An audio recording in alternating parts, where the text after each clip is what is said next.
মাটিতে এমনি ভাবে একটি সুসংগঠিত একটি সম্মেলনে আমাদের প্রিয় নেতাকে আনতে পেরে আমি বক্তব্য দিব না। নেতা বক্তব্য দিবেন, নেতৃবৃন্দ বক্তব্য দিবেন। আমি একটি দুয়ার দরখাস্ত রেখে আপনাদের কাছ থেকে বিদায় নেব।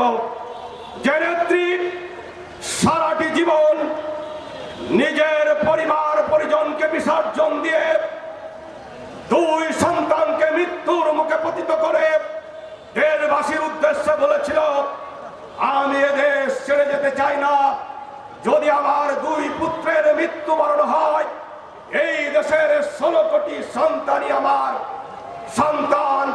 সেই নেত্রী আজ মৃত্যুর মুখে পতিত, তার জন্য আপনারা দোয়া করবেন। একটি কথা আপনাদের বলে আমি শেষ করব। ষড়যন্ত্র চলছে জাতীয়তাবাদী শক্তির বিরুদ্ধে, ষড়যন্ত্র চলছে বাংলাদেশের বিরুদ্ধে। এক পার্শ্ববর্তী একটি দেশ বিভিন্ন বিপ্লব প্রতি বিপ্লবের মাধ্যমে ষড়যন্ত্রে লিপ্ত হয়েছে।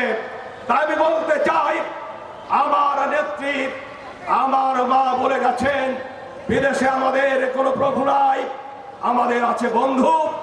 আপনারা দেশের জন্য মাটির জন্য এই দশরের মাটি থেকে শপথ নিয়ে নেতাকে বলতে চাই, কোন ষড়যন্ত্র যশোরের মাটিকে স্পর্শ করতে পারবে না, পারবে না, পারবে না।